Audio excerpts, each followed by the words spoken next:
Gas मिळत नाही, त्यामुळे गेल्या वर्षीपेक्षा ह्या वर्षी जास्तच फटका बसलेला आहे. मिरच्या तेवढ्या महाग आहेत आणि त्याच्यावर करायचं चटणी कशी हा प्रॉब्लेम आहे. मसाला कशावर भाजायचा, चुलीवरच भाजायला पाहिजे सगळा मसाला. आता काय करा, गॅसच नाही आहे. नमस्कार, मी दुर्वा दळवी तुमचं स्वागत करते लोकमत मध्ये. युद्धजन्य परिस्थितीमुळे भारतामध्ये इंधन पुरवठ्यावरती परिणाम झालेला आपण पाहतोय. त्याचबरोबर घरगुती गॅस सिलेंडर खरेदी करण्यासाठी नागरिकांच्या लांबच लांब रांगा देखील आपल्याला दिसून आल्या आणि घरगुती गॅस सिलेंडर मिळत नसल्यामुळेच आता कोल्हापूरमध्ये चटणी बनवण्यासाठी देखील आहे जी नागरिकांची अडचण होताना आपल्याला दिसून येते. कोल्हापूरमध्ये उन्हाळा सुरू झाला, एप्रिल मे महिन्यामध्ये आहे. घराघरामध्ये वर्षभरासाठी लागणारं तिखट अर्थात कोल्हापुरी चटणी ही बनवली जाते. ही कोल्हापुरी चटणी अशी आहे जी प्रत्येक घरात कोल्हापुरात वापरली जातेच, मात्र त्याचबरोबर कोल्हापूरचे काही असे व्यावसायिक आहेत जे कोल्हापुरी चटणी बनवून साता समुद्रापार देखील पाठवतात आणि त्यामुळेच या मिरची व्यवसायाला आणि त्याचबरोबर कोल्हापुरी चटणी बनवणाऱ्या व्यावसायिकांना याचा फार मोठा युद्धामुळे फटका बसू लागलेला आहे. त्याचबरोबर एकीकडे सिलेंडर मिळत नाहीये, त्यामुळे कोल्हापुरी चटणी वर्षभरासाठी बनवण्यासाठी नागरिकांना चुलीचा आधार घ्यावा लागतो. मात्र हा चुलीचा आधार घेत असताना देखील त्यामध्ये देखील अनेक अडचणी येत आहेत असं नागरिकांनी सांगितलं. नेमकं काय परिणाम होतोय कोल्हापुरातील या बाजारपेठेवरती, चटणी कशा पद्धतीने आता कोल्हापूरचे नागरिक बनवतायत आणि नेमके काय दर आहेत, कशा पद्धतीने वातावरण आहे बाजारपेठेत, चला पाहूयात.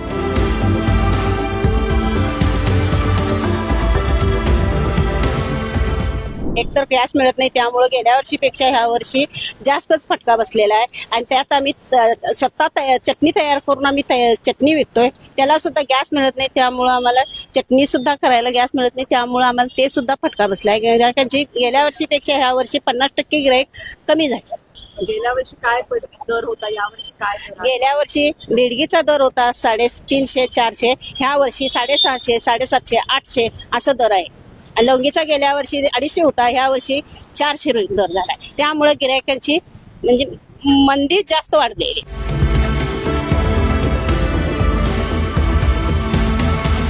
आपला कोल्हापुरी मसाला म्हणजे कांदा लसूण मसाला हाच सगळ्यात जास्त फेमस आहे. आणि आपल्याकडे जे येतात ते टुरिस्ट लोक सगळ्यात जास्त मुंबई पुणे बाहेरगावहून असतात. पण आता हा गॅस तुटवडा किंवा इंधन तुटवड्यामुळं ह्या ह्याचा परिणाम सगळ्यात मेन म्हणजे आपल्या, कारण आता जो सीझन आहे तो मेन कांदा लसूण मसाल्याचाच आहे आणि त्यावर ह्याचा परिणाम सगळ्यात, कारण सगळ्या मसाल्यांचा बेस आपल्याकडे आता 70 प्रकारचे मसाले आहेत, पण सगळ्याचा बेस हा कांदा लसूण मसालाच असतो.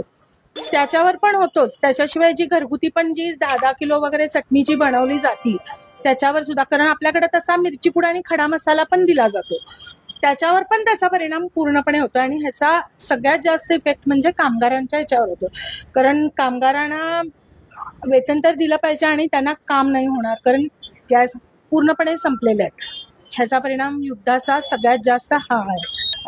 तसं बघितलं तर जसं शनिवार रविवार टुरिस्ट लोकांची संख्या जास्त असते आपल्या इथं कोल्हापूरमध्ये, त्याप्रमाणे आपल्याकडं बघायला गेलं तर कुणाची मागणी असेल तर एका वेळेला 10 किलो पण घेणारे असतात आणि जवळजवळ म्हणजे दिवसाला किंवा 2 दिवसात त्यांना अशी 50 किलो 100 किलो चटणी सुद्धा जाते.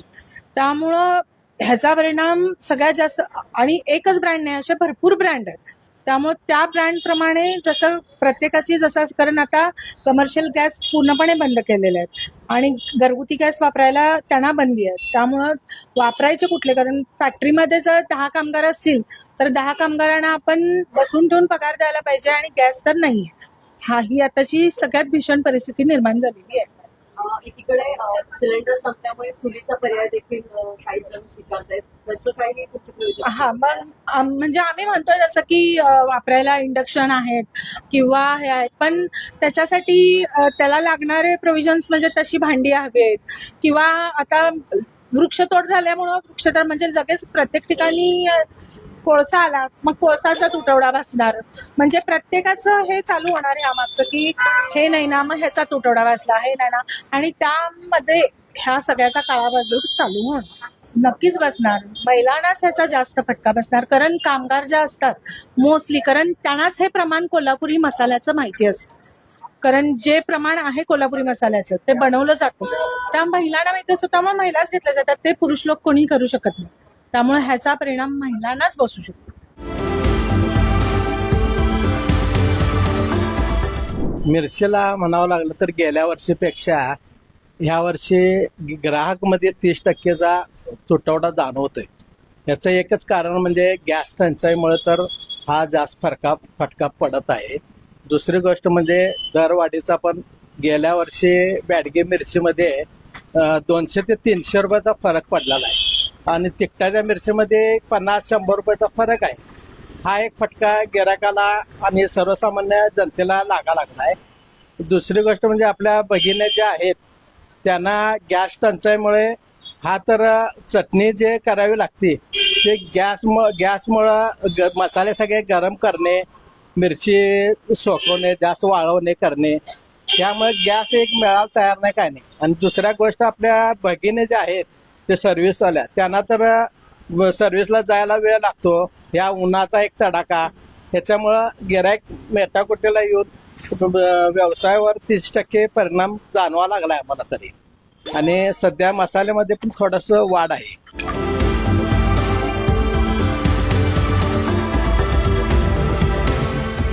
मी चटणी बनवायला आता आलोय, चटणी मिरच्या घ्यायला आलोय.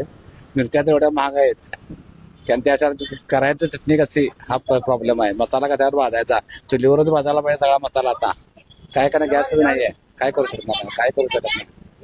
चुलीवर चटणी बनवणं परवडणार आहे. चुलीवर चटणी पण नाही परवडणार. चुलीवर कसं परवडणार. लाकडं तर 6-7, 8-9 रुपये किलो लाकडं मिळतात. लाकडं पण महाग झालेत.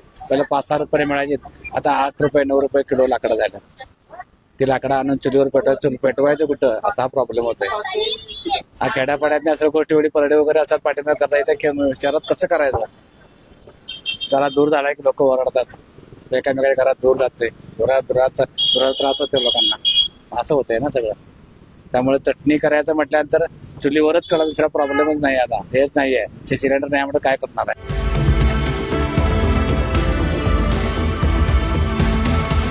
कोल्हापुरातील बाजारपेठेमध्ये सध्या मिरची खरेदी करण्यासाठी ग्राहकांची संख्या कमी झालेली दिसते आणि त्याचबरोबर जी तयार केलेली चटणी असते ती विक्री केली जाते, त्याचे देखील दर वाढलेले आहेत. कोल्हापूरमध्ये दरवर्षी उन्हाळ्यामध्ये घराघरामध्ये कोल्हापुरी चटणी तयार केली जाते. त्याचबरोबर ही कोल्हापुरी चटणी आहे जी कोल्हापूरसह इतर जिल्ह्यांमध्ये, परराज्यांमध्ये आणि परदेशामध्ये देखील पाठवली जाते. त्याला देखील आता युद्धामुळे थेट फटका बसतोय आणि ह्याचाच सगळ्यात मोठा फटका आहे जो बाजारपेठेमध्ये देखील बसताना आपल्याला पाहायला मिळतोय. व्यावसायिक आणि ग्राहक या दोघांनाही या युद्धाचा फटका बसतोय. त्यामुळेच कोल्हापूरमध्ये कोल्हापुरी चटणी बनवण्यासाठी आता अधिक पैसे आणि त्याचबरोबर अधिक वेळ आहे जो नागरिकांना खर्च करावा लागतो, अशी परिस्थिती निर्माण झालेली आहे. याबरोबरच मी येथेच थांबत्या. लोकमतसाठी कोल्हापूरहून दुर्वा दळवी, धन्यवाद.